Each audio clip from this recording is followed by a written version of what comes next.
ইসলাম তো দুনিয়াকে সাজগোজ শিখাইছে, ফ্যাশন শিখাইছে। চলেন আমার লোকে ইতিহাস নিয়ে বসেন, আমাকে দেখান ইসলামের আগে কে ফ্যাশন জানতো? দুনিয়া ফ্যাশন জানতো না। ইসলামের আগে স্বামী জানতো না স্ত্রীর হক কি। ইসলামের আগে স্ত্রী জানতো না স্বামীর কদর কি। ইসলামের আগে মা বাবা জানতো না সন্তানের মায়া মমতা কি। ইসলামের আগে জানতো না সন্তান, জানতো না বাপের কদর কত বড়, বাপ মা কি জিনিস। ইসলাম শিখাইছে বাপ মা কি জিনিস। ইসলাম শিখাইছে সদয় দৃষ্টিতে দেখতে দেরি, কবুল হজের সওয়াব মিলতে দেরি হয় না।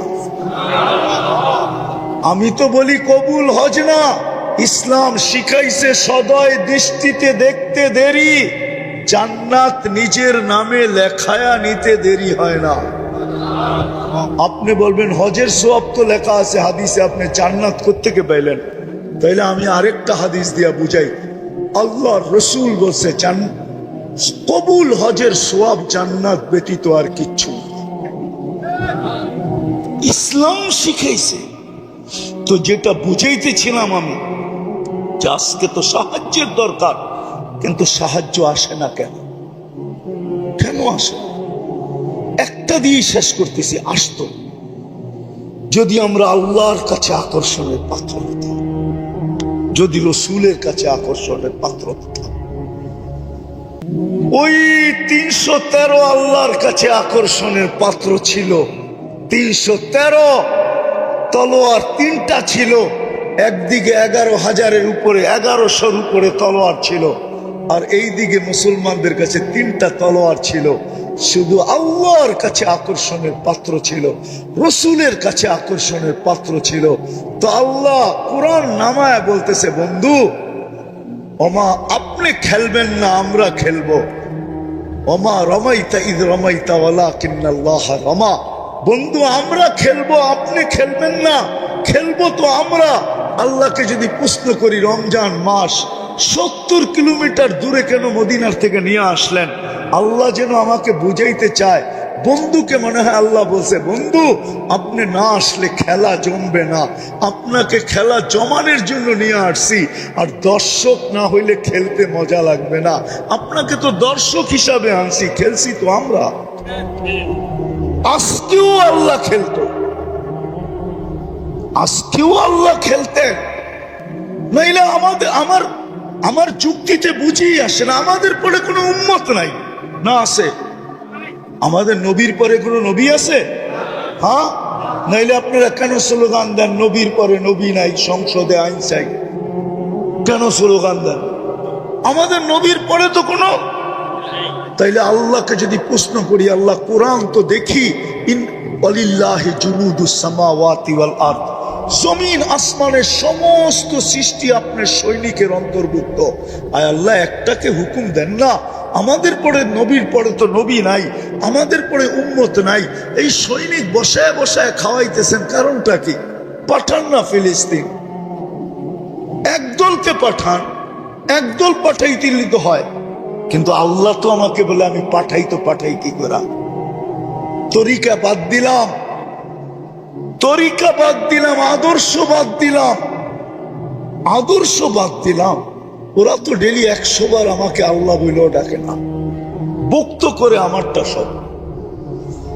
শুক্রবারে 100 বার আমার বন্ধুর দুরূদ পড়ে না।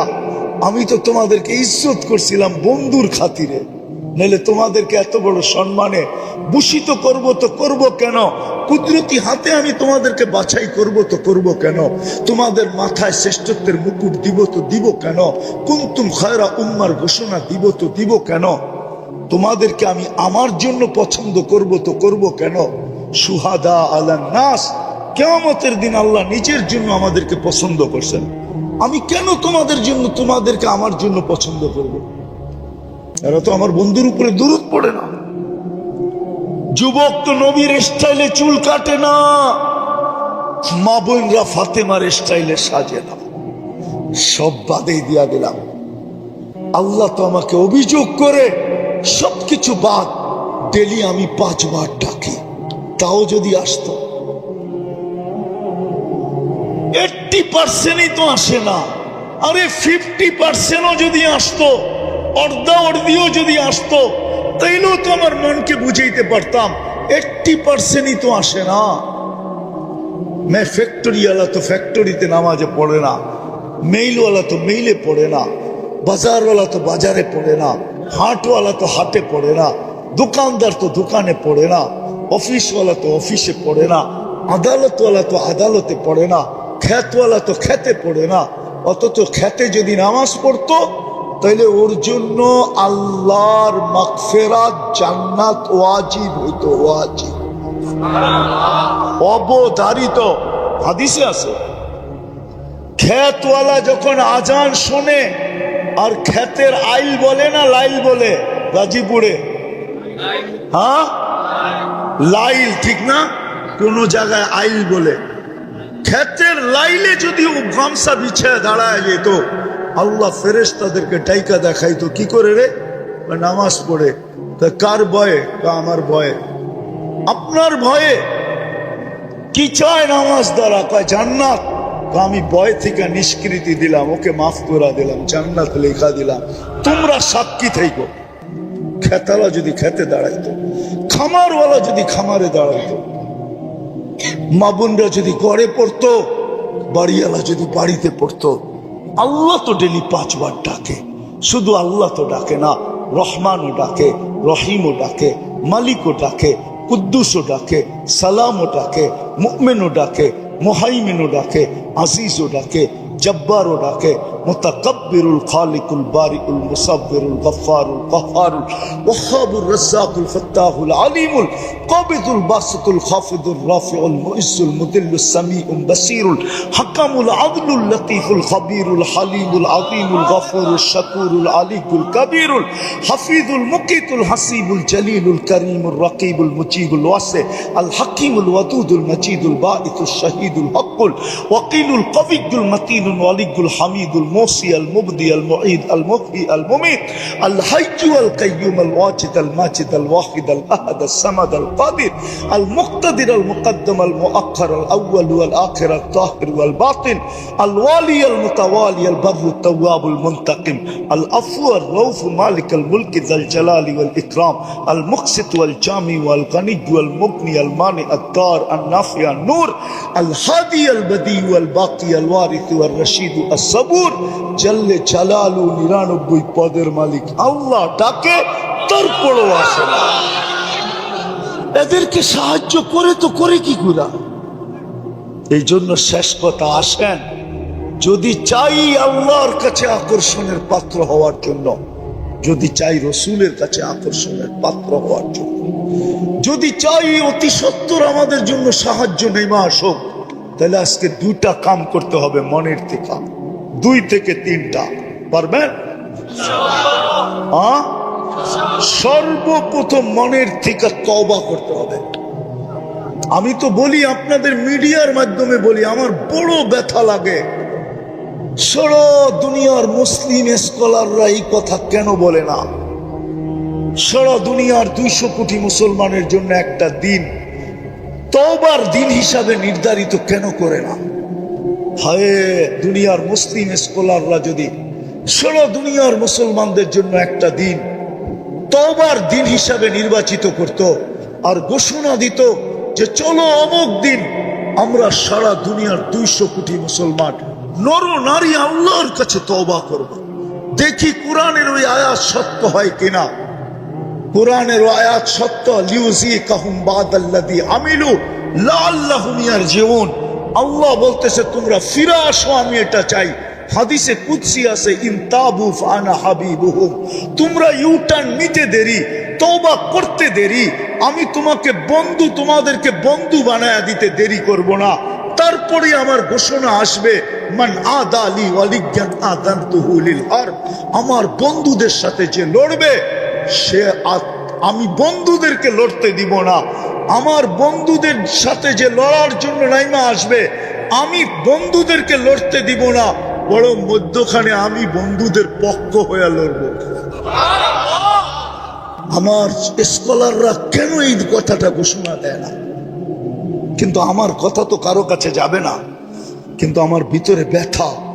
ষোলো দুনিয়ার মুসলিম স্কলাররা যদি একটা দিন 200 কোটি মুসলমানের জন্য নির্ধারিত করত যে অমুক দিন মুসলমান সারা দুনিয়ার আল্লাহর কাছে তওবা করবে, যে আজকে কি আল্লাহ আমাদের উপরে নারাজ হয়ে গেলেন কিনা, একটা বছরের উপরে হইল ফিলিস্তিনের মতো জমিন যেখানে আল্লাহর খলিল শুয়ে আছে, ও দিয়ে খলিল আমি চোখে দেখা আসছি। আমি তো ফিলিস্তিন 14 বছর আগে পাড়ায় আসছি, ও দিয়ে মুসা তো আমি দেখা আসছি। 70 জনের উপরে নবীদের কবর আছে এখানে। হায় হায় হায়, 1.25 লক্ষ নবীদের সম্মিলন হয়েছে মেরাজের রাত্রে ওই বাইতুল মুকাদ্দাস, ওই শহর, ওই জমিন যার প্রত্যেকটা বালুর কণার সাথে বরকত মিশ্রিত। আল্লাহ বলে বারাকনা হাওলা, কণার সাথে বরকত মিশ্রিত। ওই মানুষগুলা 1 বছরের উপরে। চলেন আমরা আজকে উম্মতের পক্ষ থেকে তওবা করি, নিজেদের পক্ষ থেকেও করি, উম্মতের পক্ষ থেকেও। রাজি? কে কে রাজি দেখি? তাইলে বলে দেন, আল্লাহ কিন্তু আমাদের দুনিয়ার ছাদে।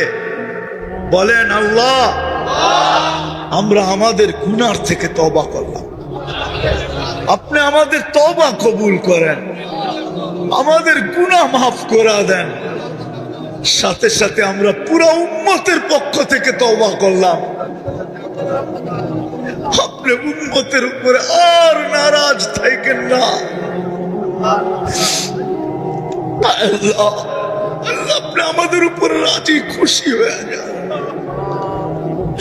কালকে সকালেই আপনি সূর্যকে উঠান তো একটা সুসংবাদ নিয়ে উঠান যে আমাদের মাথা আপনার কুদরতির পায়ে শুকরান ঝুঁকা যায়। আমাদেরকে কোনো খুশির সংবাদ শোনায় দেন মালিক। নামান আল্লাহ আমাদের তওবার বিনিময়ে যেন ওইখানে কোনো সাহায্যের ফয়সালা করেন। আজকে 3 দিন আগে ওরা নেটের ভিতরে ছাড়ছে যে আমাদের কাফনের কাপড় নাই। যেই হারে আমরা ঘরের কম্বল পেঁচায়া লাশ কবরে দিতেছি, কয়েকদিন পরে আমাদের ঘরে কম্বলও থাকবে না। সামনে শীত আসতেছে, আমরা কম্বল না থাকলে আমরা মনে হয় শীতেই মারা যাব। ও দুনিয়ার মুসলমানরা, কিছু না পাঠাও আমাদের জন্য, আমাদেরকে একটু কাফনের কাপড় হলেও পাঠাও। নেট খুলে দেখেন, আমাদের জন্য একটু কাফনের কাপড় পাঠাও। আফসোস। দ্বিতীয় যেই দুটা বলতে চাইতেছি, আজকের থেকে চলেন অঙ্গীকার করি নামাজ কোনোদিন ছাড়ব না। পাক্কা? সত্য? নামা নামি এটা তো এই এলাকার নাম কি? সিঁড়ির চালা মধ্যপাড়া, ঠিক না? আমি এই যুবকদের পায়ে হাত দিয়া বলবো, সাথে সাথে আপনাদের পায়ে হাত দিব। আপনারা কমসে কম এই মহল্লাটাকে বেনমাজি মুক্ত করার চেষ্টা করেন। পারবেন? আমি তো একটা দেশ চিনি, এই দেশে কোনো বেনমাজি নেই। আমি 6 বার গেছি ওই দেশে, কোনো বেনমাজি ওই দেশে নেই। এটা আমার প্রথম দিন প্রমাণ হয়েছে। আমি প্রথমবার যখন যাইতেছিলাম, আদিস আবাবার থেকে ইথিওপিয়ার থেকে আমার ফ্লাইট ছিল। আমার পাশে যিনি বসা ছিল, ও প্লেনে পুরা দাঁড়াইতে পারতো না, ছাদে লেগে যেত। প্লেন একটু নিচা থাকে না, লাগেজ লুগেজ বলার পরে ও মাথা উঁচা করতে পারতো না, এরকম লম্বা। আর মাশাআল্লাহ কালো তো এরকম কালো, আফ্রিকান মানুষ তো চাঁদের, আফ্রিকার মানুষ কালো। তো আমি কথা বলতে বলতে ওরে নামাজের সময় চলে আসছে, আমি নামাজের কথা বলছি, তো ও হাসি দিয়া বলে, মুসলমান নামাজ পড়ে না, তুমি এই কথা বিশ্বাস করলা কি, ধারণা করলা কি করে যে মুসলমান আর নামাজ পড়বে না?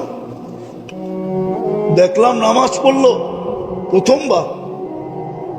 তো আমার দাওয়াত ছিল ওর বাড়িতে, তো নামাজের সময় আমি গেলাম। তো বলল চলো আগে নামাজ পড়ে নি, পরে খাবো। তারপর আমি 6 বারে ওদেরকে পরীক্ষা করছি, বিলকুল টপ টু বটন, প্রেসিডেন্ট থেকে নিয়া, সেনা প্রধান থেকে নিয়া, নিচের আমলা পর্যন্ত একজনও পাই নাই নামাজের আজান কানে ঢুকছে আর বলছে নামাজ আগে কাজ পড়ে। আজান কানে পড়তে দেরি, চিৎকার দিয়া উঠা বলে নামাজ আগে কাজ পড়ে, এবং নিজে ইমামতি করে নামাজ পড়ায়। কি আমি প্রেসিডেন্টকে দেখছি নিজে ইমামতি করে নামাজ পড়ায়। আর কেরাত শুনলে আমাদের দেশের কারীরাও কইব কেরাত, এত সুন্দর কেরাত, হদর এত সুন্দর পড়ে। তো মেরে দোস্ত, আমরা কি একটা ইউনিয়ন বানাইতে পারবো না? হ্যাঁ পারবো না? একটা মহল্লা পারবো না? এই জন্য বলতেছি সাহায্য ওই পর্যন্ত আসবে না। ইহুদিরা এখন একটা স্লোগান দেয়, কি জানেন? এটা আমাদের হুজুররা জানে না, কেননা হিব্রু ভাষায় দেয় তো, এই জন্য আমাদের হুজুররা এটা বোঝে না। ওরা একটা স্লোগান দেয়, ইদান নাহনু ফিল আমান দাম্মিরুল মুসলিমিনা কাইফা তুদাম্মিরু কাইফা তুরিদুনা আন তুদাম্মিরু। আমরা এখনো নিরাপদ, বিদায় তোমাদের যেমন ইচ্ছা তেমন মুসলমানদেরকে মাটির সাথে মিশাও। কেন ওরা নিরাপদ জানেন? এটা ওদের কিতাবে লেখা আছে, যেদিন পর্যন্ত মুসলমানের জুমার জামাত আর ফজরের জামাত সমান না হবে। আজকে জুমায় মসজিদ ভরা যায়, ফজরে মুসল্লি পাওয়া যায় না। শীতের দিন, বৃষ্টির দিন ইমাম আর মুয়াজ্জিন দুইজন শুধু নামাজ পড়ে। আল্লাহর ঘর খালি। ওদের কিতাবে লেখা আছে, ফজরের জামাত আর জুমার জামাত যতক্ষণ পর্যন্ত মুসলমানের সমান না হবে, সংখ্যার দিক দিয়া, মানুষের দিক দিয়া, ততদিন পর্যন্ত মুসলমানের বিজয়ের পালা শুরু হবে না। বিদায় আমরা ইহুদিরা নিরাপদ, নিরাপদ, নিরাপদ, নিরাপদ। এই জন্য ওরা চিৎকার দিতেছে এখন, নাহনু ফিল আমান তুদাম্মিরুল মুসলিমিনা কাইফা তুরিদুনা আন তুদাম্মিরু। তোমরা এখনো নিরাপদ, যেমন মনে চায় তেমন মুসলমানদেরকে মাটির সাথে মিশিয়ে দাও। বিদায় আমি আপনাদের পায়ে হাত দিয়া বলতেছি, নামাজ পড়েন আর মহল্লাকে বেনমাজি মুক্ত করেন। যত তাড়াতাড়ি করব তত তাড়াতাড়ি আল্লাহর সাহায্য, বিজয়ের পালা শুরু হবে, আল্লাহর সাহায্য চলে আসবে। অন্যথায় আমাদের মতো মানুষ দিয়ে সাহায্য হবে না। আমরা এই জন্য পায়ে হাত দিয়া বলি, ইনশাআল্লাহ পড়বেন আর পড়াবেন। কে কে করবেন এই দুইটা কাজ? যে নামাজ পড়বো আর পায়ে ধরে হলো নামাজ পড়াবো। বিশেষ করে আমি ওমর ইবনুল খাত্তাব রাদিয়াল্লাহু তাআলা আনহু এই সংগঠনকে বলবো যে শুধু তোমরা না, তোমরা শুধু পুরস্কার নিলে চলবে না, 40 দিনের পুরস্কার, বরং তোমরা 40 দিন নিজে পড়তেও হবে, আবার আরেকজনকে পায়ে ধরে পড়াইতে হবে। যেদিন আমাদের মসজিদ ভরা যাবে, খোদার কসম, আমরা যদিও না মানি, ওরা কিন্তু এটা অক্ষরে অক্ষরে মানে। ওরা সারাদিন আপনাদের মসজিদের স্যাটেলাইট লাগায় রাখছে, আপনি জানেনও না।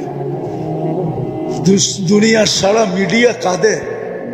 আরে বলেন না, ইন্টারনেট কাদের? গুগল কাদের? ফেসবুক কাদের? সব ওদের, সবগুলোর হেড অফিস তেল আবিবে। সব টাকা কাঁচায় যাইতেছে ওইখানে, আর অস্ত্র কিনতেছে, আর আপনাকে মাটির সাথে, আমাকে মাটির সাথে মিশাইতেছে।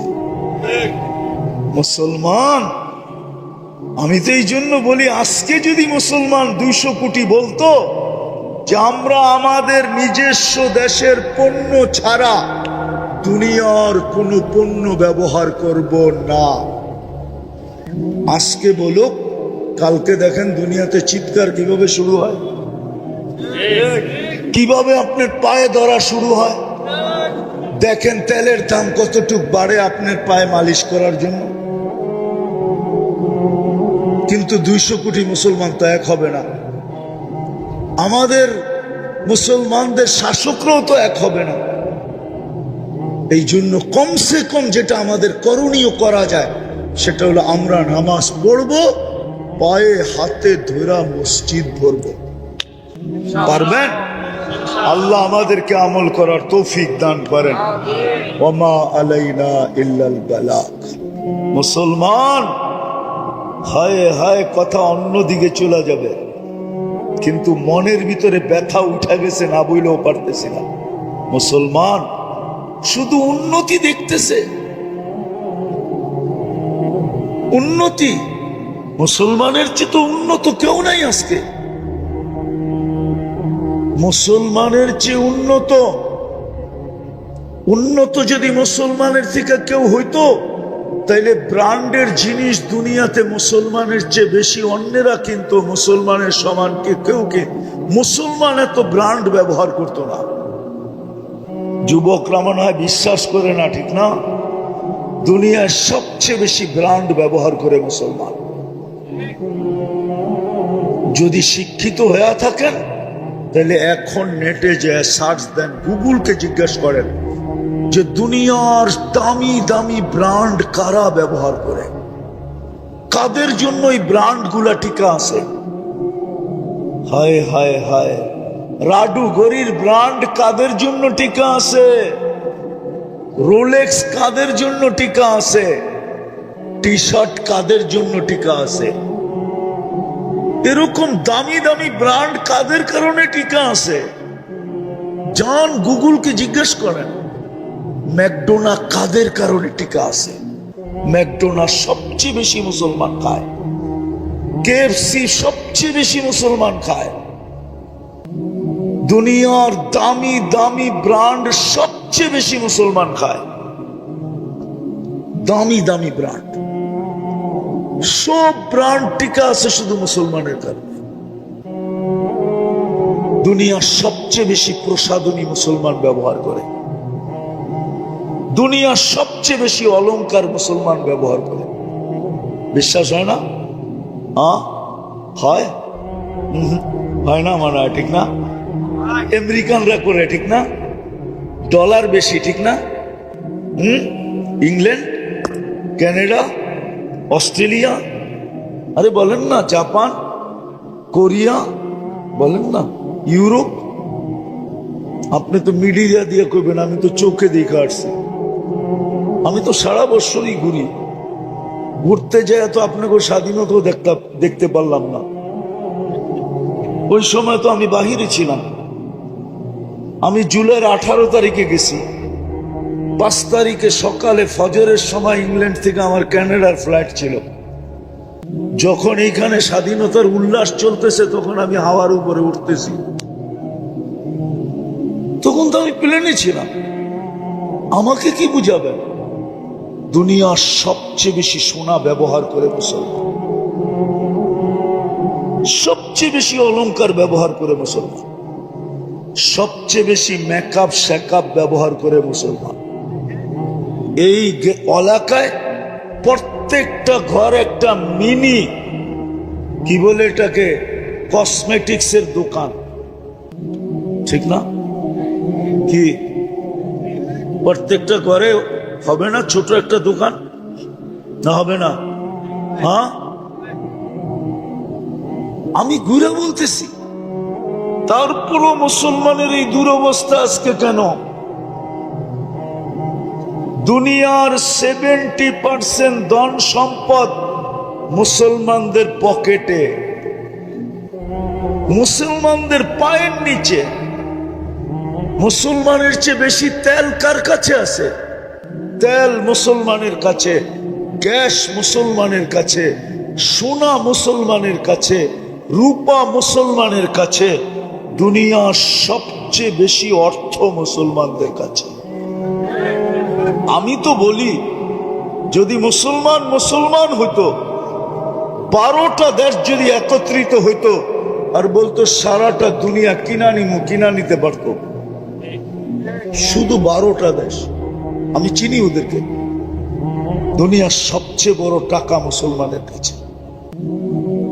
4 দেশের কাছে দুনিয়ার সবচেয়ে বড় টাকা। কয় দেশ? কুয়েত, বাহরাইন, ওমান, তারপরে হলো ব্রুনাই। এখানে আছে কেউ ব্রুনাই গেছে? ব্রুনাইয়ের প্রবাসী কেউ আছে এখানে? আছে কেউ? ওই যে আছে। কয় টাকা বেতন পাইতো জিজ্ঞেস করেন তো। উঠতে গেলে 100 টাকা। ব্রুনাইয়ের 100 টাকাই তো আমাদের দেশে 30-35 হাজার টাকা হয়। সবচেয়ে বড় টাকা ব্রুনাই, কুয়েত, বাহরাইন, ওমান। তারপরও মুসলমানের এই দুরবস্থা কেন? আজকে সমানে মারতেছে। আজ পর্যন্ত দুইটা আমি আমার দিলের ব্যথা বলতেছি, দুইটা জাতিসংঘের বাৎসরিক সমস্ত দুনিয়ার প্রধানদেরকে নিয়ে, দেশের প্রধানদেরকে নিয়ে সম্মেলন হলো। দুইটা মুসলমান 56 থেকে 58টা দেশ, যাদের কাছে 70% সম্পদ দুনিয়ার, একটা ছোট নিন্দা প্রস্তাব পাশ করাইতে পারে নাই। আমাকে বলুক, কেউ দেখছে মিডিয়ায়? বলুক কি পারছে?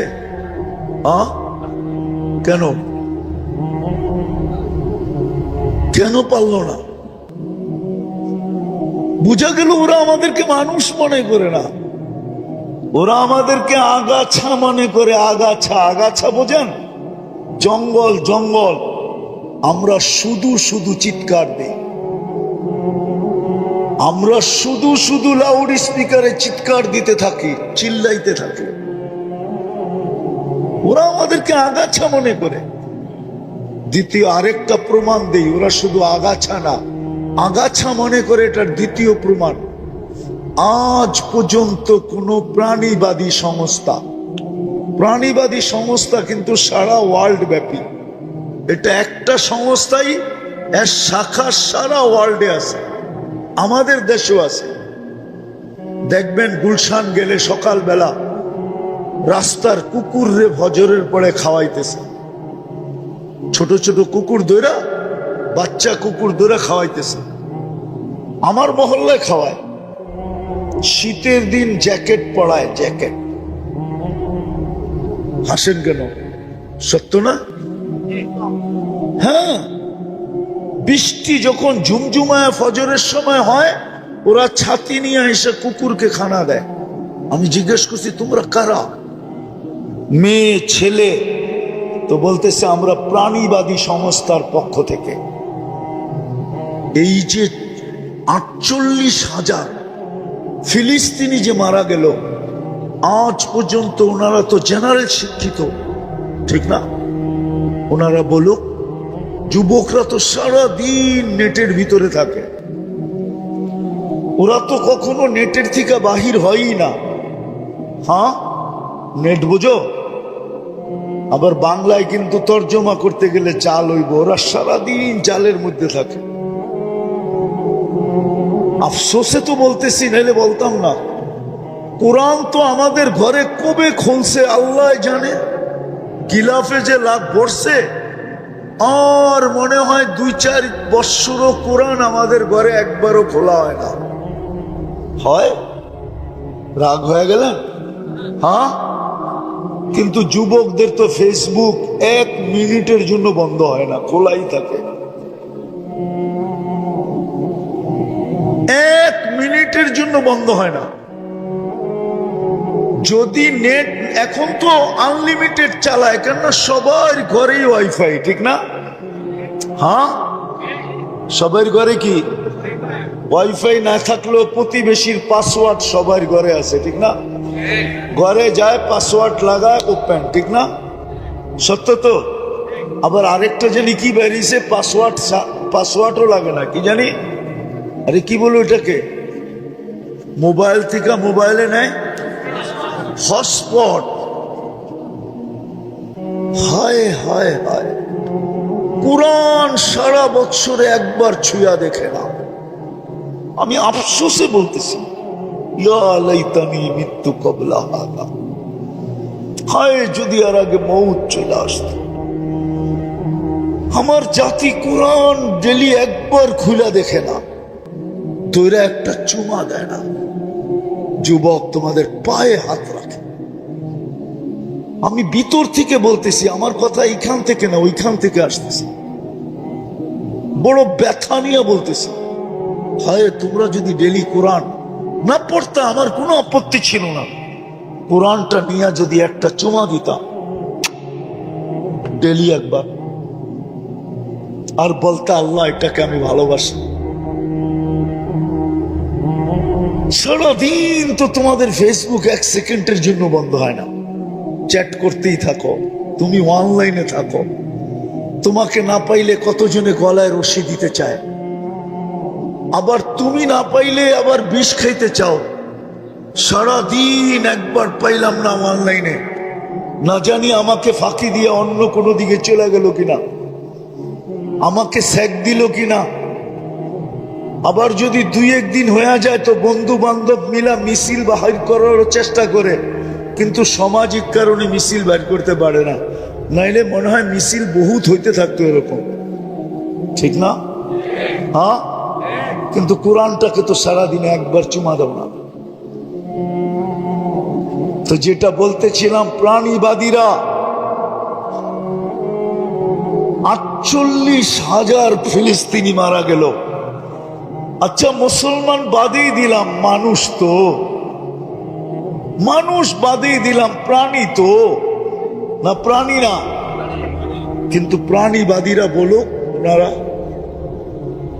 জেনারেল শিক্ষিত এখানে যারা আছে আমাকে বলেন, যুবকরা বলো, একটা ছোট প্রতিবাদ 2 অক্ষরের আমাকে দেখাও প্রাণীবাদীদের পক্ষ থেকে, যে প্রাণীবাদীরা প্রতিবাদ করছে যে এতগুলা মানুষকে কেন মারা হইল। মুসলমান বাদ দিলাম, এগুলা প্রাণী তো, আর আমরা প্রাণীবাদী। আমাদের দায়িত্ব হয় আমরা একটা প্রতিবাদ করি, কিন্তু বাংলাদেশের প্রাণীবাদী সমস্ত তো প্রতিবাদ করে নেয়। আমেরিকারটা বাদিয়ে দিলাম, ইংল্যান্ডটা বাদিয়ে দিলাম, কানাডারটা বাদিয়ে দিলাম, অস্ট্রেলিয়া ইউরোপেরটা বাদিয়ে দিলাম। আমি তো বলি, আজকেও আপনাদের মাধ্যমে, মিডিয়ার মাধ্যমে, ইংলিশে তো বলতে পারবো না, বাংলাই বলতেছি। আমি জানি পশ্চিমারা ডুববে শুধু 2 কারণে। কয় কারণে? অচিরেই ডুববে ইনশাআল্লাহ, আমিন বলেন না। শুধু 2 কারণে ওরা ডুববে। একটা হলো ইহুদি পীড়িতের কারণে, ইহুদিদের সাথে বেশি মাত্রাহীন প্রীতের কারণে, মোহাব্বত, ভালোবাসার, প্রেমের কারণে। আর দ্বিতীয় হলো মুসলমানদের সাথে অহেতুক দুশ্মনী করার কারণে। অথচ আরেকটা কথাও বলি, যদিও এটা আমাদেরই দোষ, আমরা খ্রিস্টান জগৎকে বুঝাইতে পারি নাই যে কোরআন খ্রিস্টান জগৎকে আমাদের কাছে করছে, কাছে। হুজুররা মনে হয় মানবে না, কিন্তু কোরআন দিয়া দিতেছি। কোরআন এদেরকে আমাদের কাছে করছে, কি কাছে? এটা আমাদের লিডাররাও বুঝাইতে পারে না, আমরাও বুঝাইতে পারি না। আমরা কখনো এই ব্যাপারে মুখেই খুলি নাই, সারা জীবন বিরোধিতা করছি, কিন্তু কোরআন ওদেরকে আমাদের কাছে করছে। লাতাজিদুনা আশাদ্দান নাসি মুআদ্দাতান লিল্লাযীনা আমানু আল্লাযীনা ক্বালু নাহনু নাসারা। কি কোরআন পড়লাম না বানাইলাম? হাফেজরা বলো, কোরআন পড়ছি না বানাইছি? কোরআন। তো কোরআন বলে লাতাজিদুনা আশাদ্দান নাসি মাওয়াদ্দাতান লিল্লাযীনা আমানু। মুসলমানদের সবচেয়ে কাছে কারা? যারা নিজেদেরকে খ্রিস্টান বলে দাবি করে। এই জায়গায় আছে লাতাজিদুনা আশাদ্দান নাসি আদাওয়াতান লিল্লাযীনা আমানু। সবচেয়ে বেশি মুসলমান বিদ্বেষী দুই সম্প্রদায় দুনিয়াতে। একদল হলো ইহুদ ওয়াল্লাযীনা আশরাকু, আর যারা মূর্তি পূজক। এই দুই দল হলো মুসলমানের সবচেয়ে বেশি বিরোধী।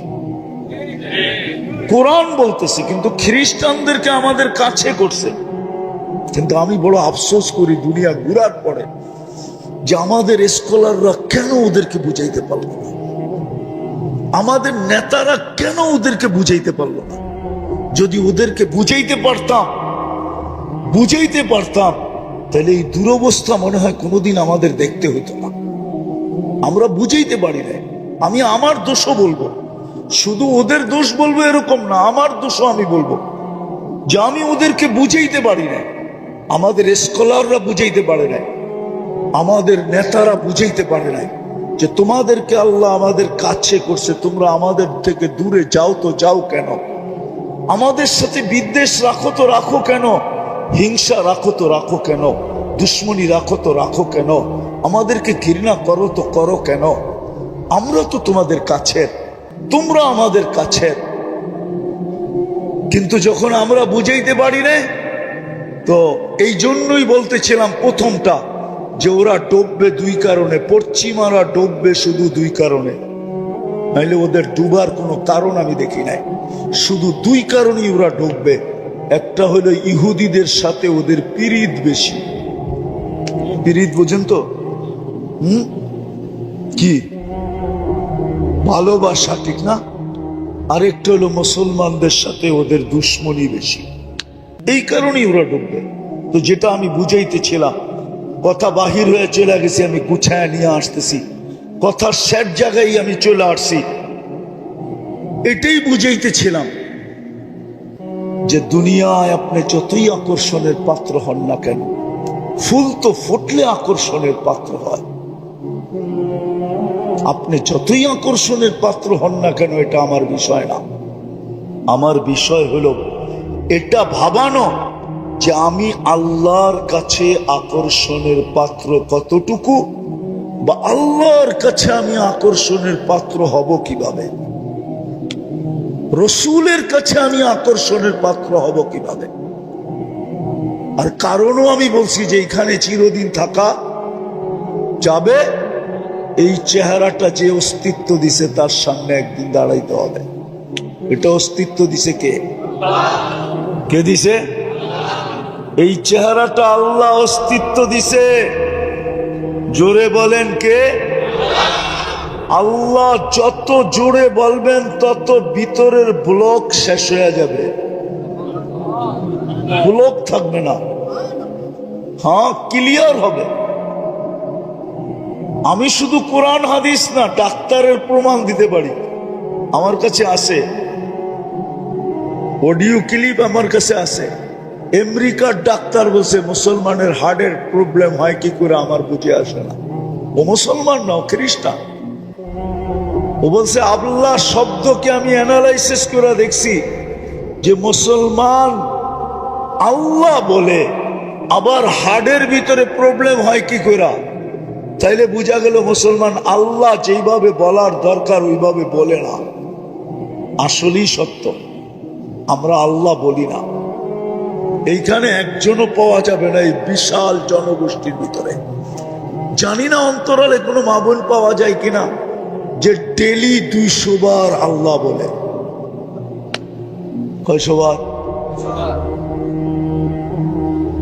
অথচ আমার থিওরি হলো, আমার থিওরি কিতাবের থিওরি না, আমার যৌক্তিক থিওরি হলো প্রত্যেক মানুষের ডেলি 550 বার আল্লাহ বলা চাই।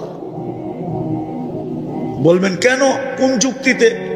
আমরা ডেলি 550 লিটার অক্সিজেন নেই। কত? 550 লিটার অক্সিজেন নেই। অক্সিজেনই আমাদের জীবনের সবচেয়ে বড় বেঁচে থাকার কি উপকরণ, অক্সিজেন। এই যে আমরা স্বাভাবিক শ্বাস নিতে পারতেছি, এটার মূল্য কিন্তু 2020-এ বাংলাদেশের এক শিল্পপতি আমাদেরকে জানায় দিয়া চলে গেছেন দুনিয়ার থেকে।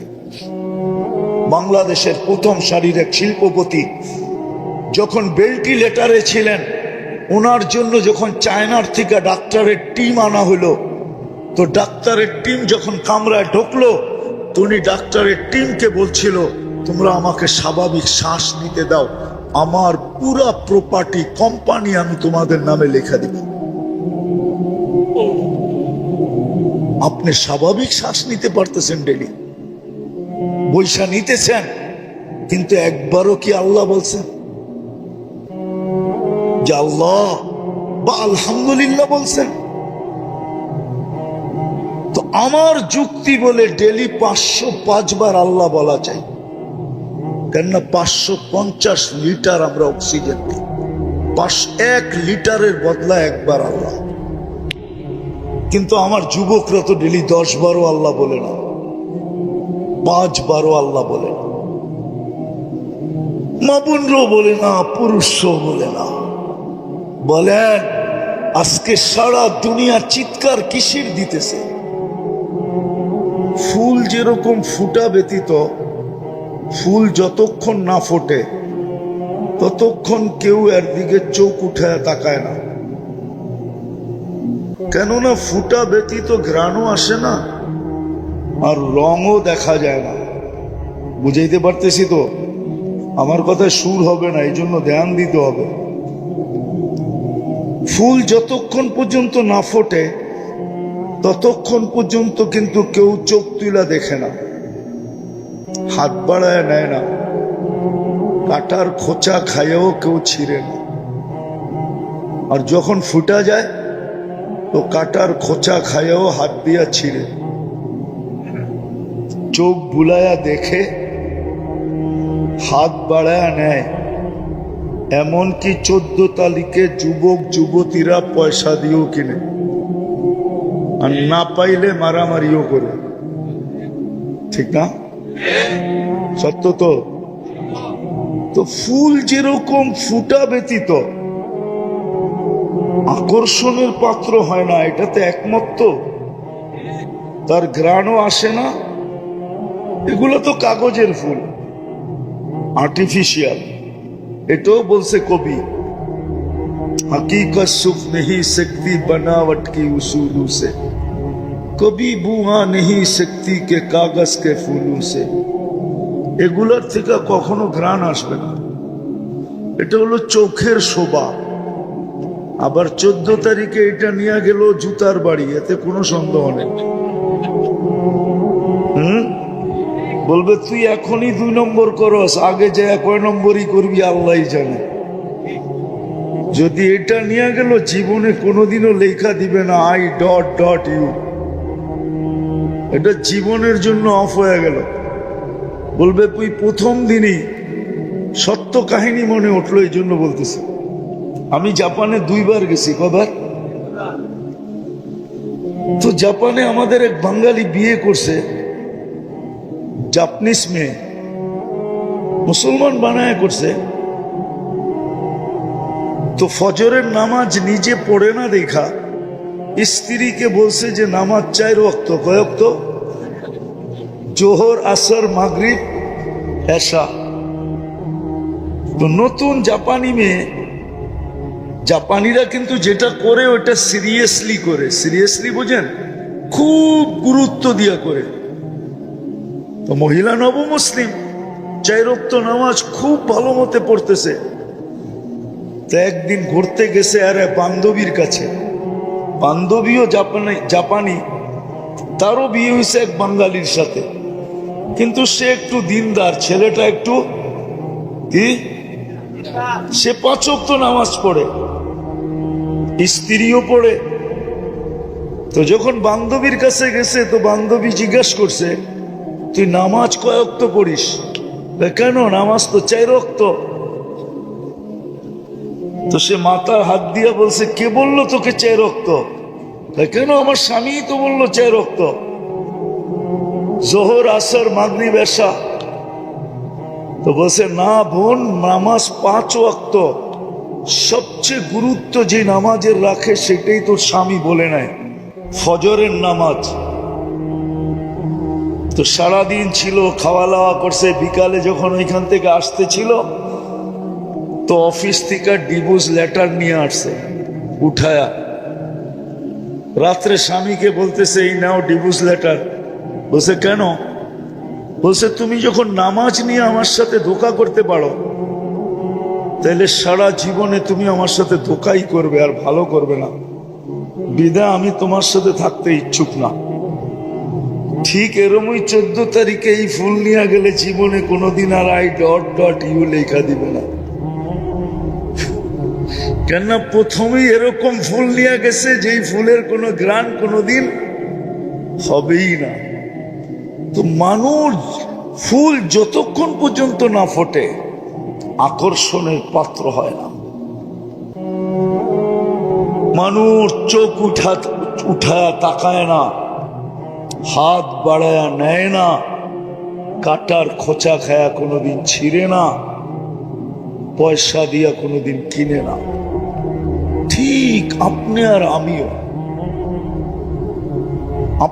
আমিও, কথা লম্বা হবে না, অল্পই হবে। আপনি আর আমিও, আমি জানি কালকে ওয়ার্কিং ডে আছে, বেশিরভাগই এখানে শ্রমিক পেশার লোক, কালকে কাজে যেতে হবে, বিধায় আমি লম্বা করব না। কিন্তু আশা করি যদি ধ্যান দিয়া শুনতে পারি অল্প যথেষ্ট হইব বলে আশা করি। আপনাদের যদি তাওয়াজ্জু থাকে, মন দিয়া যদি শোনেন, তো যেরকম ফুল আকর্ষণের পাত্র হয় না ফুটা ব্যতীত, তার ঘ্রাণ ছড়ায় না, তার কালার প্রকাশ পায় না, তদ্রূপ আপনি আর আমিও আল্লাহর কাছে আর আল্লাহর রসুলের কাছে।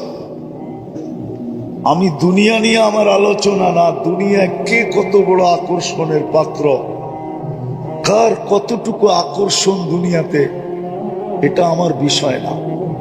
আমি জানি যুবক দুনিয়াতে বড় আকর্ষণের পাত্র, কেননা তার ভিতরে টকবকে যৌবন আছে বিদায় সবাই তার দিকে চোখ তুলা দেখে। আবার এটাও বিশ্বাস করি যুবতীও আকর্ষণের পাত্র, এটাও বিশ্বাস করি পুরুষও আকর্ষণের পাত্র, আবার এটাও বিশ্বাস করি নারীও আকর্ষণের পাত্র, ঠিক না? টাকাওয়ালাও আকর্ষণের পাত্র, বড় সম্পত্তির মালিক হইলেও আকর্ষণের পাত্র হয়, বড় ফ্যাক্টরির মালিক হইলেও আকর্ষণের পাত্র হয়, বড় রূপসী হইলেও আকর্ষণের পাত্র হয়। হাজারো ভাবে দুনিয়াতে আকর্ষণের পাত্র মানুষ আজকে, হাজারো ভাবে। কেউ গলা দিয়ে আকর্ষণের পাত্র, কেউ আবার দেখা যাবে আরে কি বলে এটাকে, কেউ আবার দেখা যাবে হাসি মজাক দ্বারাও আকর্ষণের পাত্র। কৌতুক যারা করে এরা কৌতুক দ্বারা আকর্ষণের পাত্র। আমার এটা বোঝানোর উদ্দেশ্য না কে দুনিয়াতে কতটুকু আকর্ষণের পাত্র, এটা এই জন্য বোঝানো উদ্দেশ্য না যে আমরা এখানে থাকবোই বা কতদিন। কসম, এটাই তো সত্য। আজকে সূর্যটাও তো বলতে বলতে ডুবলো, লান আউদ ফি হায়াতিকা আবাদা, হতে পারে তোমার জীবনে আর কোনোদিন আমি উদিত হব না, তুমি হইতে পারে আর কোনোদিন আমাকে উদিত হইতে দেখবে না। এরকম তো প্রতিদিনই ডুবার সময় বলতে বলতে ডুবে। যেই দেশেই ডুবে, যেইখান থেকেই সূর্য ডুবে যায় বা অদৃশ্য হয়ে যায়, ওইখানেই সেই আওয়াজ দিতে দিতে অদৃশ্য হয়, আওয়াজ দিতে দিতে ডুবে। মাটিও তো প্রতিদিন মানুষকে বলে তামশি আলা যাহরি, আমার বুককে তোমরা ফাটায় ফেলতেছ, মাসিরু কাফি বাতনি, অতি সত্তর তোমরা আমার পেটে আসবে, ফাতারা মুআমালাতি, তোমরা আমার ব্যবহার দেখবে যে আমি কার সাথে কি ব্যবহার করি। আর ওই ব্যবহারটা হাদিসে লেখাও আছে, কার সাথে কি ব্যবহার করবে এটা হাদিসে লেখাও আছে। কারোর সাথে তো এরকম ব্যবহার করবে কা উম্মিল হানুন, দয়াবতী মার মতো ব্যবহার করবে। এই জন্যই হাদিসে আছে কিছু লোক আছে যাদেরকে কবরের পাশে নিয়ে গেলে কবর বলে ইদান উহাব্বিলু লাকা বাতনি খাদরা, তোমাকে রাখতে দেরি, আমার পেটটা সবুজ শ্যামল হইতে দেরি হবে না, জান্নাতের বাগান হইতে দেরি হবে না। ওই চিত্র উলামায়ে কেরামের কাছে আছে হাদিসে যে জান্নাতের বাগান কেমন হবে। চলেন একটু মনে যখন উঠলো বলেই দিই। জান্নাতের বিছানা বিছানো হবে, বলা হবে ফাফরিশু লাহু ফিরাশাম মিনাল জান্নাহ, জান্নাতের বিছানা বিছাও, জান্নাতের কালীন বিছায়া দিবে। ওয়াফতাহু লাহু ৭০ বাবান ইলাল জান্নাহ, আপনি বলবেন কবরটা ছোট, এইখানে ৭০টা গেট খুলবে, তো খুলবে কি করে? না, আপনি উপরেরটা দেখতেছেন, ভিতরেরটা না। যখন ভিতরে দিয়া দিবেন, আর যদি ওই ব্যক্তি হয় যাকে কবর সালাম দিছে, তো তার কবরকে প্রশস্ত করা হবে মুনতাহা নজরিহি, ওয়াসিউ মুনতাহা নজরিহি, যত দূর দৃষ্টি যায় অত দূর পর্যন্ত প্রশস্ত হবে। উপর দিয়া না, ভিতর দিয়া ৭০টা দরজা খুলবে। তারপরে ঘোষণা হবে আরসিলু রিহাম বারিদাম মুতাইয়্যিবা, ঠান্ডা এত বেশি না যে কম্বলের দরকার হয়, আবার এত কম না যে গরম লাগে, সুঘ্রাণ যুক্ত বাতাস পাঠাইতে থাকে। তো জমিন প্রতিদিন বলে যে আমার কাছে অচিরেই তোমরা আসবে। শুধু জমিন না, কসম খোদা, শুধু জমিন না, আর শুধু সূর্য না, অনেক কিছুই আমাদেরকে ডেলি সতর্ক করে। এই জন্য আমার কথা শুরুটা ছিল ফুল ফুটা ব্যতীত যেরকম মানুষের কাছে না ঘ্রাণ ছড়ায়, না তার রং বোঝা যায়, না কেউ তার দিকে চোখ তুলা দেখে, না কেউ হাত বাড়ায় নেয়, না কেউ পয়সা দিয়া কিনে, ফুটন্ত বিহীন ফুল যেরকম মূল্যহীন, আপনার আমার যেটা বুঝাইতে চাইতেছি যে দুনিয়ায় যতই পরিচয় আকর্ষণের পাত্র হোক না, তাতে কি আসে যায়? আসল হলো আমি আল্লাহ রসুলের কাছে কতটুকু আকর্ষিত, আমি এটাই বুঝাইতে চাইতেছি যে আল্লাহ রসুলের কাছে আমি আকর্ষণের পাত্র হব কি করে। বুঝলাম তো ফুল ফুটলে সকলের কাছে আকর্ষণের পাত্র হয়, বুঝলাম, কিন্তু আমি যুবক, তোমাদেরকে বুঝাইতে চাইতেছি, ভাবো, প্রত্যেকে আমরা ভাবি যে আমি আল্লাহর কাছে আকর্ষণের পাত্র হব কি করে, আমি আল্লাহর কাছে আকর্ষিত হব কি করে, রসুলের কাছে আকর্ষণের পাত্র হব কি করে। কেননা এখানে তো ৬০-৭০ বছর। একটা উদাহরণ দিয়া বলতে চাইতেছি দুনিয়া বুঝানোর জন্য, নাইলে কোনো ক্রিটিসাইজ আমার উদ্দেশ্য না, কেননা কথা মিডিয়ায় যাইতেছে। 2 দিন আগেই দেখতাম আমরা, মিডিয়া খুললে তেল মারতে মারতে মারতে মারতে বাংলাদেশে তেলের দাম বাড়ায় দিছে,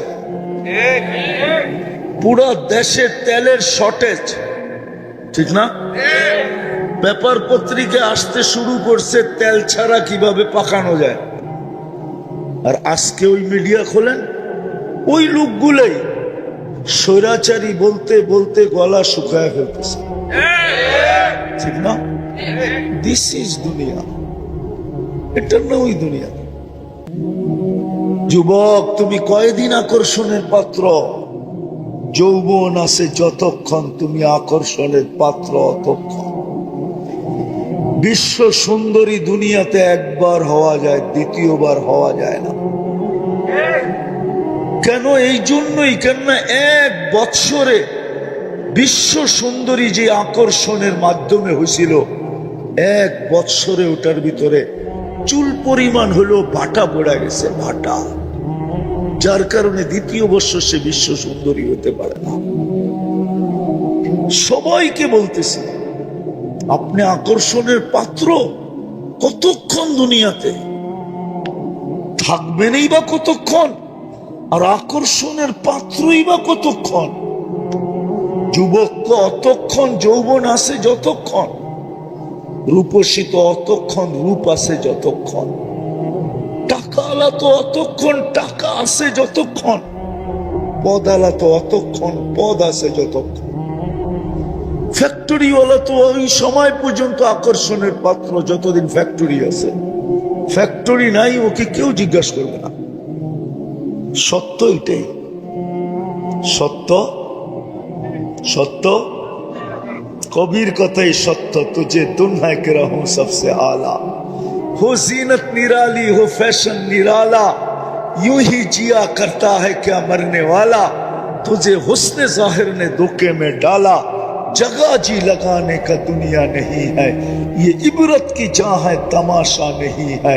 कुरानो बोले आफा हसिब तुम अन, हाँ আমরা লইরা জিতা নিব? আল্লাহ সাহায্য ছাড়া পারবেন জিততে? না, মনে হয় কিছু ইয়ং বেশ আছে যারা পারবে, গায়ে লইরা জিতা নিবে।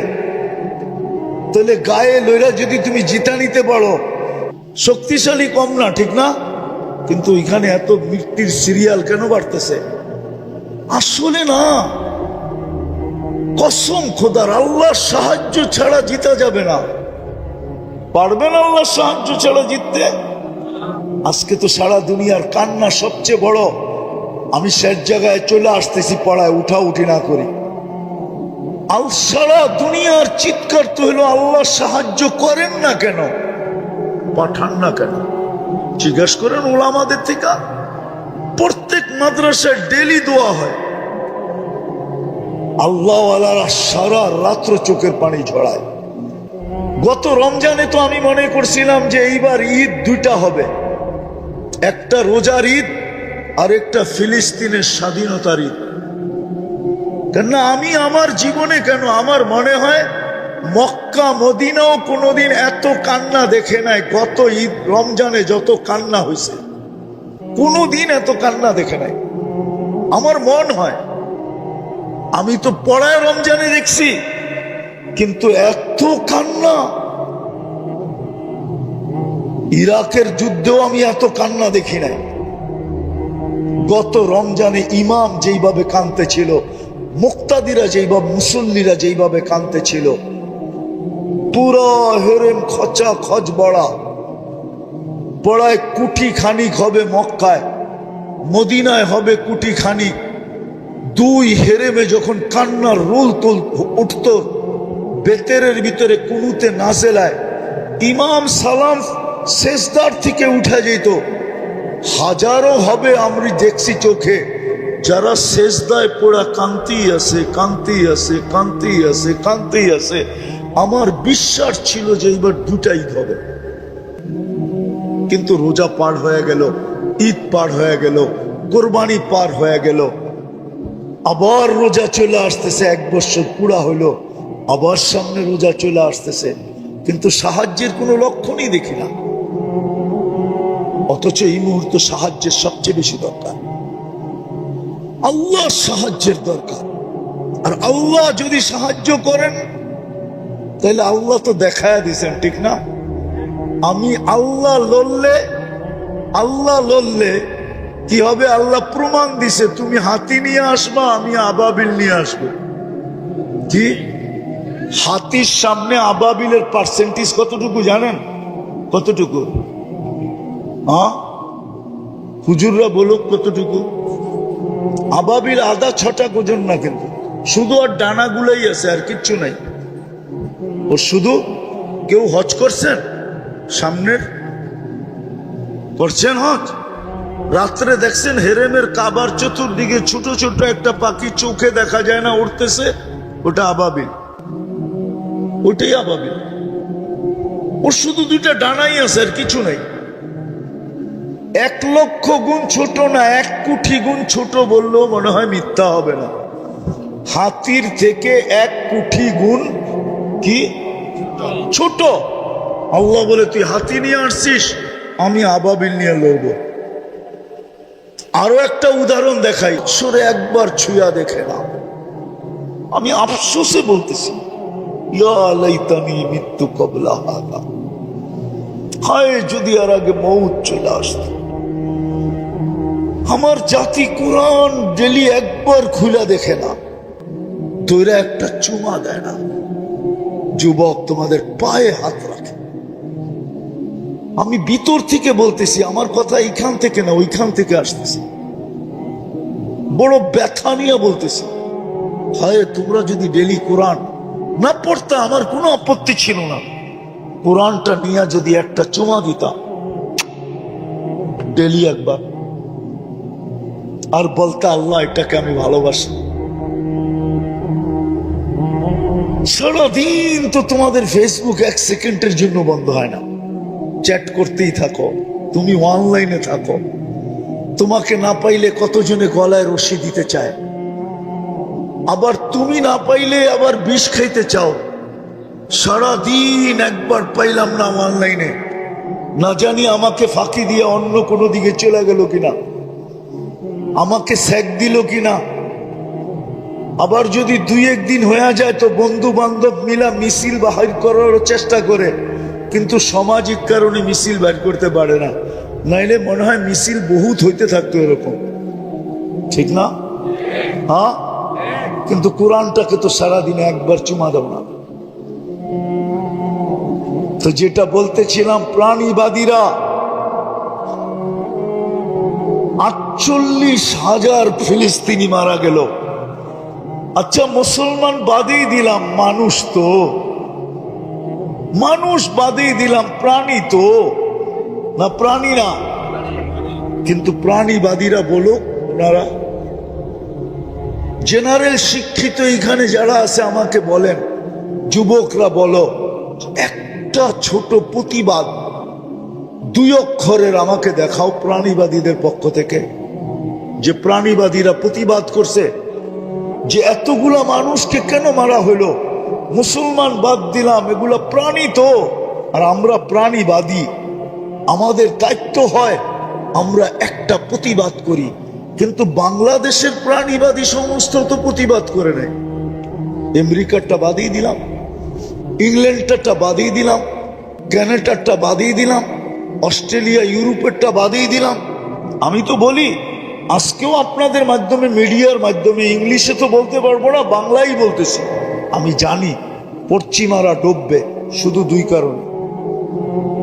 কয় কারণে? অচিরেই ডুববে ইনশাআল্লাহ, আমিন বলেন না। শুধু 2 কারণে ওরা ডুববে।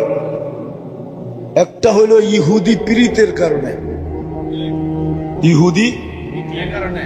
ইহুদিদের সাথে বেশি মাত্রাহীন প্রীতের কারণে, মোহাব্বত, ভালোবাসার, প্রেমের কারণে। আর দ্বিতীয় হলো মুসলমানদের সাথে অহেতুক দুশ্মনী করার কারণে। অথচ আরেকটা কথাও বলি, যদিও এটা আমাদেরই দোষ, আমরা খ্রিস্টান জগৎকে বুঝাইতে পারি নাই যে কোরআন খ্রিস্টান জগৎকে আমাদের কাছে করছে, কাছে। হুজুররা মনে হয় মানবে না, কিন্তু কোরআন দিয়া দিতেছি। কোরআন এদেরকে আমাদের কাছে করছে, কি কাছে। এটা আমাদের লিডাররাও বুঝাইতে পারে না, আমরাও বুঝাইতে পারি না। আমরা কখনো এই ব্যাপারে মুখেই খুলি নাই, সারা জীবন বিরোধিতা করছি, কিন্তু কোরআন ওদেরকে আমাদের কাছে করছে। লাতাজিদুনা আশাদ্দান নাসি মুআদ্দাতান লিল্লাযীনা আমানু আল্লাযীনা ক্বালু নাহনু নাসারা। কি কোরআন পড়লাম না বানাইলাম? হাফেজরা বলো, কোরআন পড়ছি না বানাইছি? কোরআন। তো কোরআন বলে লাতাজিদুনা আশাদ্দান নাসি মাওয়াদ্দাতান লিল্লাযীনা আমানু। মুসলমানদের সবচেয়ে কাছে কারা? যারা নিজেদেরকে খ্রিস্টান বলে দাবি করে। এই জায়গায় আছে লাতাজিদুনা আশাদ্দান নাসি আদাওয়াতান লিল্লাযিনা আমানু। সবচেয়ে বেশি মুসলমান বিদ্বেষী দুই সম্প্রদায় দুনিয়াতে। একদল হলো ইহুদ ওয়াল্লাযিনা আশরাকু, আর যারা মূর্তি পূজক। এই দুই দল হলো মুসলমানের সবচেয়ে বেশি বিরোধী। কোরআন বলতেছে, কিন্তু খ্রিস্টানদেরকে আমাদের কাছে করছে। কিন্তু আমি বড় আফসোস করি দুনিয়া ঘুরার পরে যে আমাদের স্কলাররা কেন ওদেরকে বুঝাইতে পারলো না, আমাদের নেতারা কেন ওদেরকে বুঝাইতে পারলো না। যদি ওদেরকে বুঝাইতে পারতাম তাহলে এই দুরবস্থা মনে হয় কোনোদিন আমাদের দেখতে হতো না। আমরা বুঝাইতে পারি না। আমি আমার দোষও বলবো, শুধু ওদের দোষ বলবো এরকম না, আমার দোষও আমি বলবো যে আমি ওদেরকে বুঝাইতে পারি না। আমাদের স্কলাররা বুঝাইতে পারে না, আমাদের নেতারা বুঝাইতে পারে না যে তোমাদেরকে আল্লাহ আমাদের কাছে করছে, তোমরা আমাদের থেকে দূরে যাও তো যাও কেন, আমাদের সাথে বিদ্বেষ রাখো তো রাখো কেন, হিংসা রাখো তো রাখো কেন, দুশ্মনী রাখো তো রাখো কেন, আমাদেরকে ঘৃণা করো তো করো কেন। আমরা তো তোমাদের কাছের, তোমরা আমাদের কাছের। কিন্তু যখন আমরা বুঝাইতে পারি না, তো এই জন্যই বলতেছিলাম প্রথমটা যে ওরা ডুববে দুই কারণে, পশ্চিমারা ডুববে শুধু দুই কারণে, নাইলে ওদের ডুবার কোনো কারণ আমি দেখি নাই। শুধু দুই কারণেই ওরা ডুববে। একটা হলো ইহুদিদের সাথে ওদের পিরিত বেশি। পিরিত বোঝেন তো? কি ভালোবাসা, ঠিক না? আরেকটা হলো মুসলমানদের সাথে ওদের দুশ্মনী বেশি। এই কারণেই ওরা ডুববে। তো যেটা আমি বুঝাইতেছিলাম, কথা বাহির হয়ে চলে গেছি, আমি গুছায় নিয়ে আসতেছি, কথার শেষ জায়গায় আমি চলে আসছি। এটাই বুঝাইতেছিলাম যে দুনিয়ায় আপনি যতই আকর্ষণের পাত্র হন না কেন, ফুল তো ফুটলে আকর্ষণের পাত্র হয়। আপনি যতই আকর্ষণের পাত্র হন না কেন, এটা আমার বিষয় না। আমার বিষয় হলো এটা ভাবানো যে আমি আল্লাহর কাছে আকর্ষণের পাত্র কতটুকু, বা আল্লাহর কাছে আমি আকর্ষণের পাত্র হব কিভাবে, রসুলের কাছে আমি আকর্ষণের পাত্র হব কিভাবে। আর কারণও আমি বলছি যে এখানে চিরদিন থাকা যাবে। এই চেহারাটা যে অস্তিত্ব দিছে তার সামনে একদিন দাঁড়াইতে হবে। এটা অস্তিত্ব দিছে কে? কে দিছে? এই চেহারাটা আল্লাহ অস্তিত্ব দিছে। জোরে বলেন কে? আল্লাহ। যত জোরে বলবেন তত ভিতরের ব্লক শেষ হয়ে যাবে, ব্লক থাকবে না। হ্যাঁ, ক্লিয়ার হবে। আমি শুধু কোরআন হাদিস না, ডাক্তারের প্রমাণ দিতে পারি। আমার কাছে আছে অডিও ক্লিপ, আমার কাছে আছে। আমেরিকার ডাক্তার বলছে মুসলমানের হার্টের প্রবলেম হয় কি করে আমার বুঝে আসে না। ও মুসলমান না, ও খ্রিস্টান। ও বলছে আল্লাহ শব্দকে আমি অ্যানালাইসিস করে দেখছি যে মুসলমান আল্লাহ বলে, আবার হার্টের ভিতরে প্রবলেম হয় কি করে। তাইলে বোঝা গেল মুসলমান আল্লাহ যেইভাবে বলার দরকার ওইভাবে বলে না। আসলেই সত্য, আমরা আল্লাহ বলি না। এইখানে একজনও পাওয়া যাবে না এই বিশাল জনগোষ্ঠীর ভিতরে। জানি না অন্তরালে কোনো মা বোন পাওয়া যায় কিনা যে ডেলি 200 বার আল্লাহ বলে। কয়শো বার? অথচ আমার থিওরি হলো, আমার থিওরি কিতাবের থিওরি না, আমার যৌক্তিক থিওরি হলো প্রত্যেক মানুষের ডেলি 550 বার আল্লাহ বলা চাই। বলবেন কেন, কোন যুক্তিতে? আমরা ডেলি 550 লিটার অক্সিজেন নেই। কত? 550 লিটার অক্সিজেন নেই। অক্সিজেনই আমাদের জীবনের সবচেয়ে বড় বেঁচে থাকার কি উপকরণ। অক্সিজেন। এই যে আমরা স্বাভাবিক শ্বাস নিতে পারতেছি, এটার মূল্য কিন্তু 2020-এ বাংলাদেশের এক শিল্পপতি আমাদেরকে জানায় দিয়ে চলে গেছেন দুনিয়ার থেকে।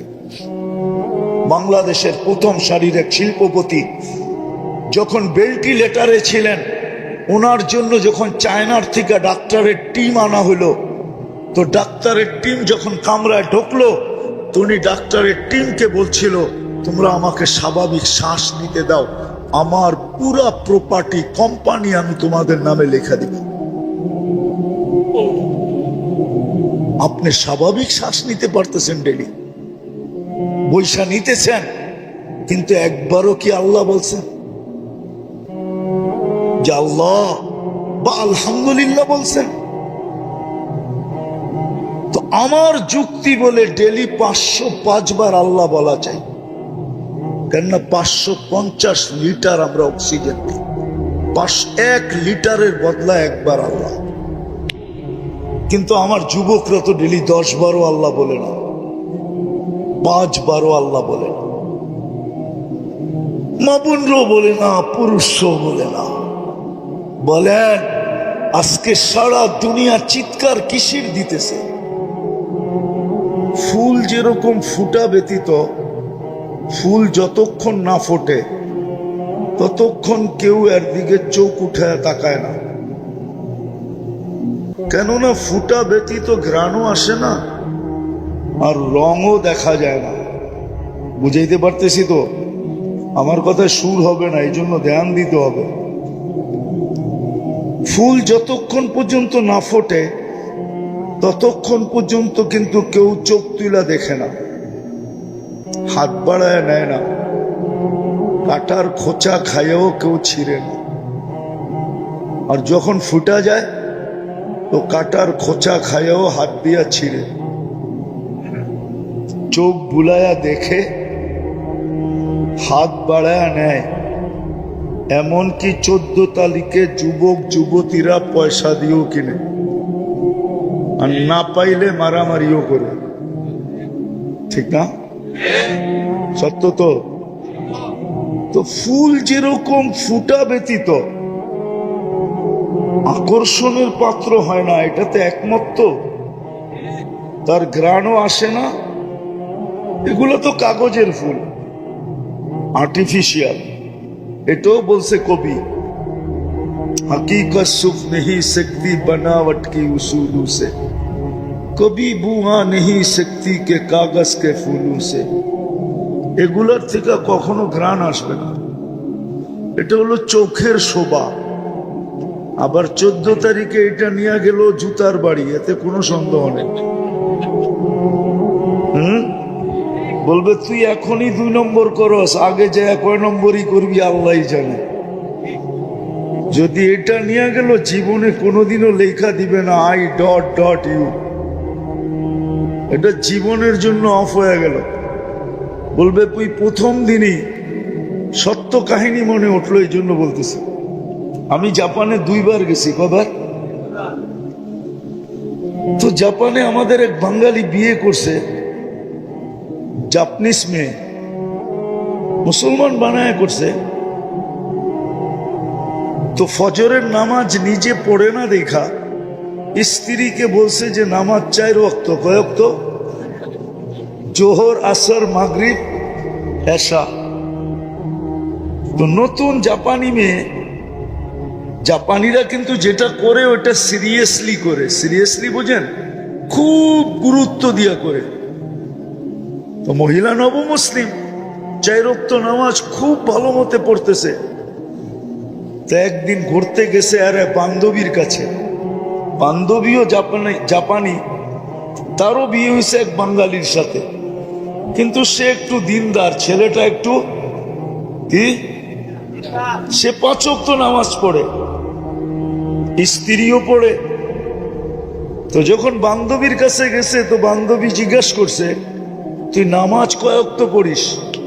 কেন? নামাজ তো 4 ওয়াক্ত।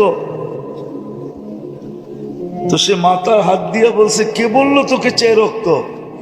কেন? আমার স্বামী তো বললো 4 ওয়াক্ত, জোহর, আসর, মাগরিব, এশা। তো তো বলছে না বোন, নামাজ 5 ওয়াক্ত, সবচেয়ে গুরুত্ব যে নামাজের রাখে সেটাই তোর স্বামী বলে নেয়, ফজরের নামাজ।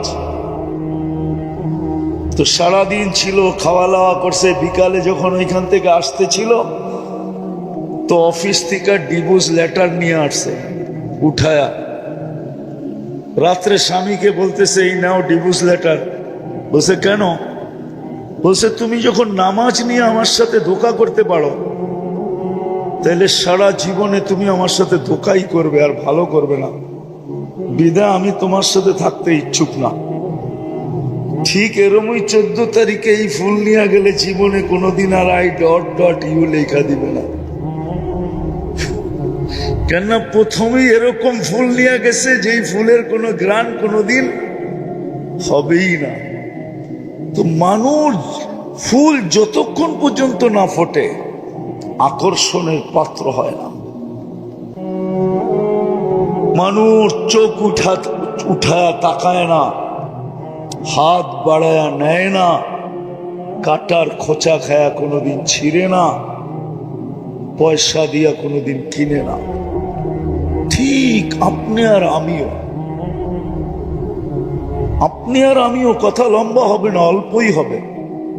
আপনি আর আমিও, আমি জানি কালকে ওয়ার্কিং ডে আছে, বেশিরভাগই এখানে শ্রমিক পেশার লোক, কালকে কাজে যেতে হবে, বিধা আমি লম্বা করব না।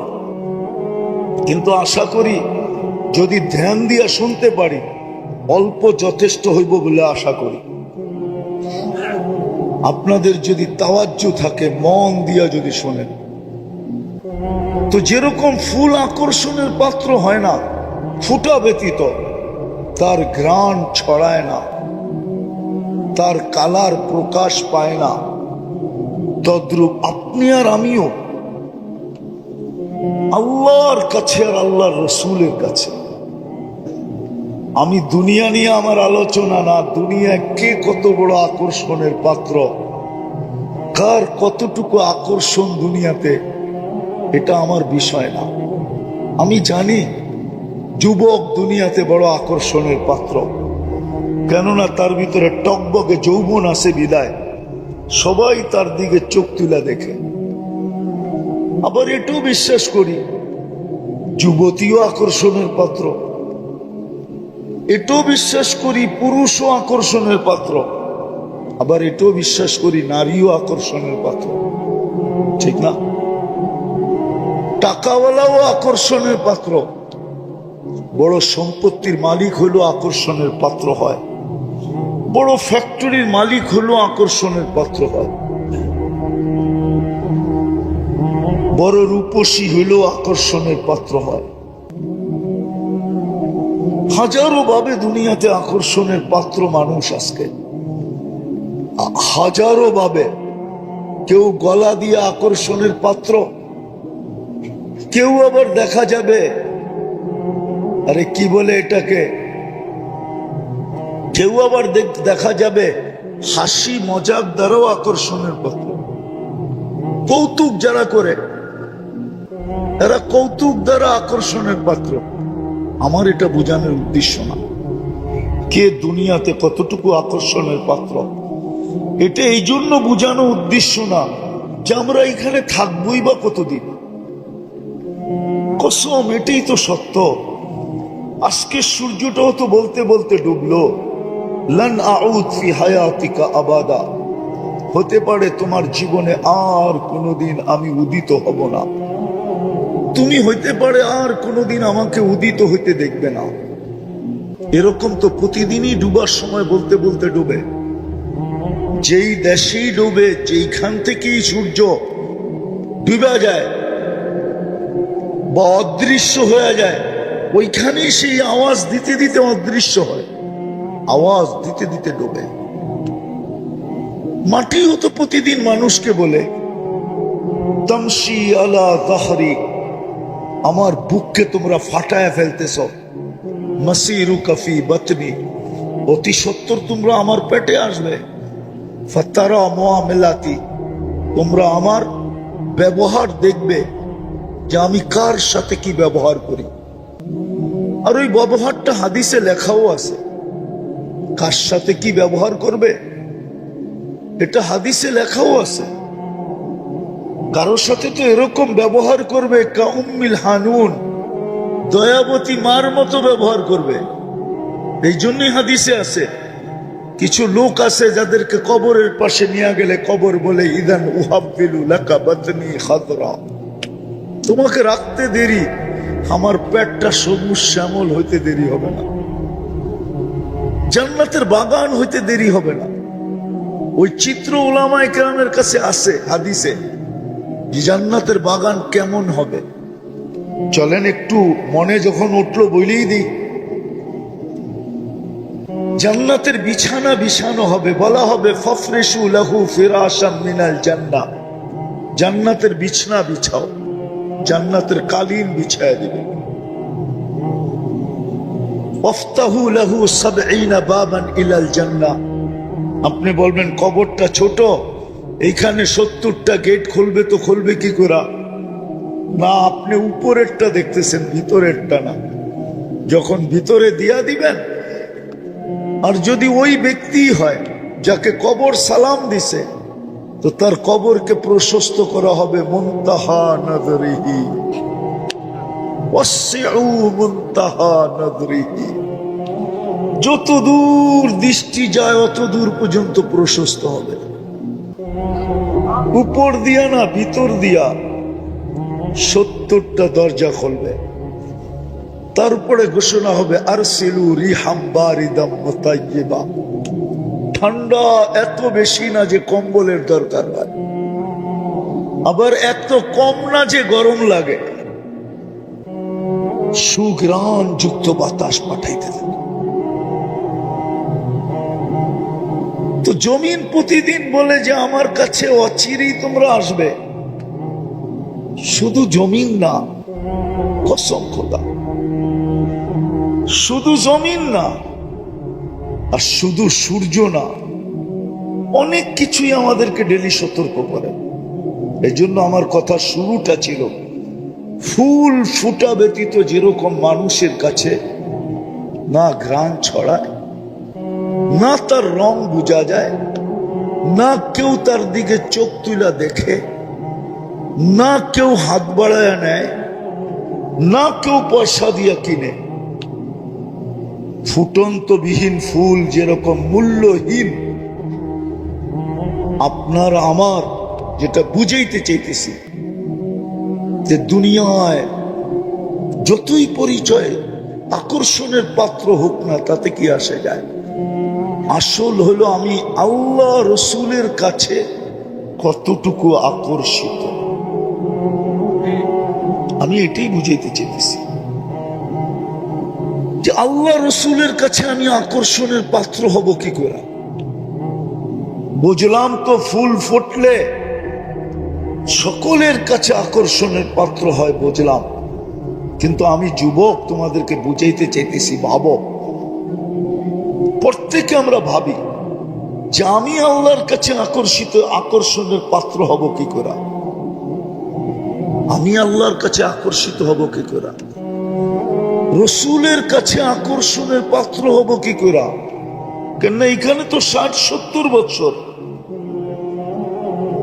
একটা উদাহরণ দিয়া বলতে চাইতেছি দুনিয়া বুঝানোর জন্য, নাইলে কোনো ক্রিটিসাইজ আমার উদ্দেশ্য না, কেননা কথা মিডিয়ায় যাইতেছে। 2 দিন আগেই দেখতাম আমরা, মিডিয়া খুললে তেল মারতে মারতে মারতে মারতে বাংলাদেশে তেলের দাম বাড়ায় দিছে, পুরা দেশে তেলের শর্টেজ, ঠিক না? পেপার পত্রিকা আসতে শুরু করছে তেল ছাড়া কিভাবে পাকানো যায়। আর আজকে ওই মিডিয়া খোলেন, ওই লোকগুলাই স্বৈরাচারী বলতে বলতে গলা শুকায় ফেলতেছে, ঠিক না? দিস ইজ দুনিয়া, এটা না ওই দুনিয়া। যুবক, তুমি কয়দিন আকর্ষণের পাত্র? যৌবন আছে যতক্ষণ তুমি আকর্ষণের পাত্র অতক্ষণ। বিশ্ব সুন্দরী দুনিয়াতে একবার হওয়া যায়, দ্বিতীয়বার হওয়া যায় না। কেন? এই জন্যই, কেননা 1 বৎসরে বিশ্ব সুন্দরী যে আকর্ষণের মাধ্যমে হয়েছিল, 1 বৎসরে ওটার ভিতরে চুল পরিমাণ হলো ভাটা পড়া গেছে, ভাটা। যার কারণে দ্বিতীয় বৎসর সে বিশ্ব সুন্দরী হতে পারে না।